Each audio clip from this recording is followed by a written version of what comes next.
Death is the end. Its finality is the end of every existence. I experienced death firsthand, and death taught me a lot of things. The things that I want to teach you today. So if this sounds interesting to you, please continue watching this video.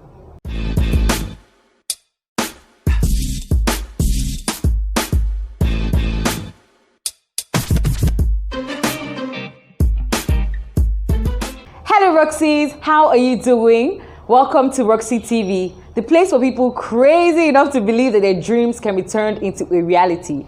I'm your host, Oluwa Oni, aka Nigeria's foremost purpose coach. And today, we are going to be talking about death and a relation to purpose. What can death teach you that will change your life forever? That's what we're going to be talking about today. Exactly 9 years ago in this month, right about this week, I was in a hospital.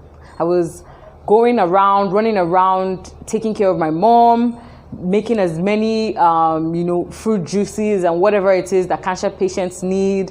I was doing a lot of things that someone who was dealing with a very sick patient will be doing. I was the daughter of a wonderful woman who had been battling cancer for 6 years, and I was doing the most. I was young. I didn't really, have any notion of death before that. Death always seemed like a distant relative that they said went away.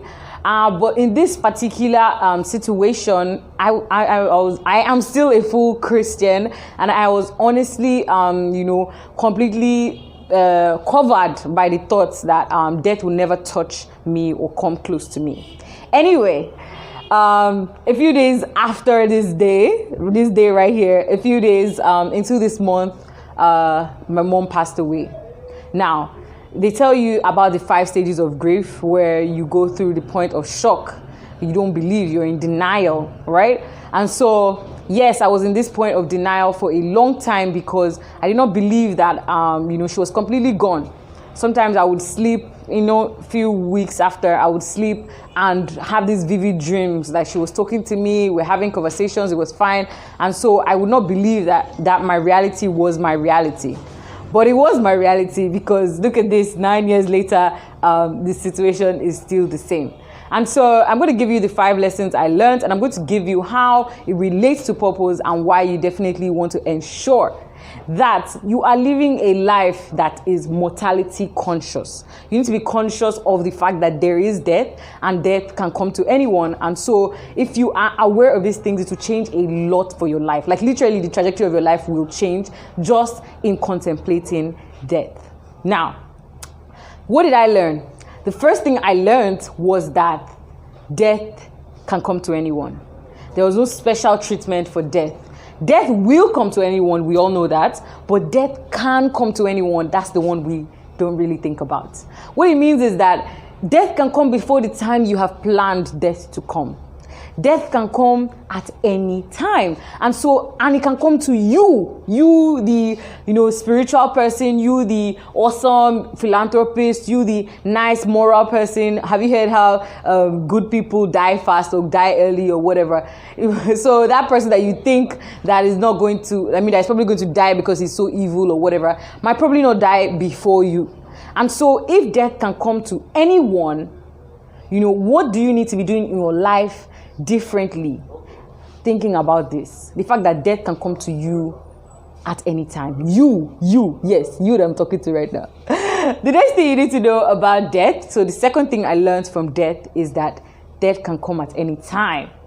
And so we learned that it can come to anyone. So you're not special, right? No matter how amazing, and wonderful you are, it can still come to you. But the fact that it can come at any time is also important to note, because just imagine death is not coming at the time you planned it, which is like 90 years. You know how you always say, I'm going to die at a ripe old age. Or you're even like all those baddos, that want to die at 70 or whatever. If it comes right now, are you ready for it? Do you mind that you've done nothing that you will be remembered for? Do you mind that your life right now is not exactly what you want it to be? Do you mind that you've been waiting for so many things to happen before you actually take action on the things you want? Do you mind that you've never fulfilled any of your dreams, like not even one? right? Do you mind that if right now death comes and takes you away forever and ever, 10 years after, they will still be celebrating your death, right? Are you ready? Like, are you ready? And that brings me to the third one, which is that life is short. You know, no matter how many years you live, like if you live 100 years, that's like nothing. Just think about it. Right now, you're in some age and you've been thinking, wow, oh, this age is, but in like 2 years, you're going to be so much older. You know, I used to remember when I was just like 18, when I was 15, when I was a teenager, when it was so great to be a teenager, right? And I moved to this age now and I'm like, God, are you kidding me? Are you kidding me? Like, time is going so fast. And so all the amazing things you want to do that you have been postponing, right? Telling yourself, I'll do it later, let me make money first and then I'll do it. Let me make money first and then I'll achieve it. Actually, there's no time. The most successful people know this, and that's why they do everything with a sense of urgency. If you want a successful business, you do things like your business is going to die today, so that at the end of the day, your business never dies. That sense of urgency is what you need to, so that's what you need to learn from life is short. That's what you need to learn from death. That life is so short that you need to do everything you need to do right now. So stop waiting to live a fulfilling life. Stop waiting to be happy. Stop saying, okay, I'll make money and then I'll be happy. Okay, I'll marry a wife and then I'll be happy. No. Do it now. So why don't you make money and be happy at the same time? That brings me to the fourth thing I learned from death. Death contemplation changes priorities. Most of us right now are living the life we should live. The life that has been planned out for a 32-year-old in Nigeria, a 32-year-old female in Nigeria, a 40-year-old male in America, a 50, you're living the life you should live. But you're not living the life you would live if you were given a chance to live the life you want to live. What does this mean? So if someone would tell you, okay, I'll give you 500 million naira and I will give you all the things you really want, right? I just want you to live the life that you want to live. Do you know? So your priorities will change if you contemplate death. If you think about the fact that, okay, if God said, I give you 1 week to live, like you're going to die next week, Wednesday, right? If that's the case for you, right? What's going to happen is that you're going to shift all the things that you are doing right now. You're going to drop everything and say, okay, these are the things I want to do before I die. And so you're going to do all these things before next Wednesday. Now, just imagine the fact that you don't actually know when you're going to die. So what happens is this: God puts a time for you. Let's say you were born October 20, 1995, right? The next thing that is going to happen for you is that your death date has already been planned. Your death date is already let's say January 2020, right? Or January 6, 2020. So your time is, let's say he had already given you 60 years and you've already spent 30 out of those years. It means you have only 30 years left. In those 30 years, can you do all the things you want to do? So the thing is, if your priorities are going to change from what they are right now, why don't you just change them now? And so that brings us to the final and most important reason why you must contemplate death and you must learn from the contemplation of death. And that is, if your priorities change when contemplating death, you need to change your priorities when contemplating your life. So, if your present life is not the life that you want for yourself, if your present life is not the life that you're going to be proud of if you're dead, then change it. The contemporary Indian guru, Sadhguru, I think, I'm not completely sure of his name, right? I can't pronounce it well. He talks about how most of us are living half dead. The situation where we are waiting for some amazing moment for us to actually live the life that we want, right? He tells us how what you can achieve or what you are right now is all a function of you. If you decide, if you change your priorities and you choose, okay, I will choose my personal happiness, like my success, like the joy that comes from my soul, right?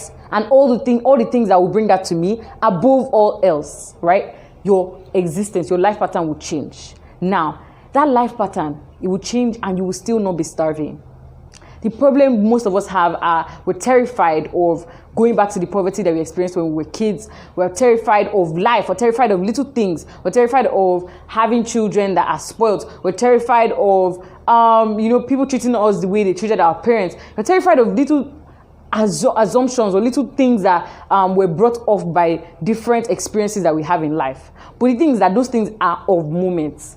So what you're doing is making yourself suffer for things that don't really exist, right? But the way that you can get over that is truly to put the things that are feeding your soul, to put the things that make you so happy that other people can't change that your state, right? And then use that to attract all the things you want in this world. Use that to attract all the things you want in this world. And even if you don't attract anything, what say you just lived a life as a happy man, like as a joyful, truly joyful man, joyful on your own terms, you would have lived the best and most alive life that all of us are dreaming of. And so that will be your legacy. I do not understand man without a legacy. Because at the end of the day, if death is constant for everyone, right, the only thing that keeps you alive forever, we want to live forever, right, is your legacy. And your legacy comes from that thing that sets your soul on fire. It comes from that thing that's from within. That thing that still makes you happy in your life. When you are still alive, you'll be happy. And then after you go, you'll be remembered for that thing. I mean, it's a double whammy. Don't you get it? So I am so interested in you actually finding that one thing. And that's the reason why death changed me.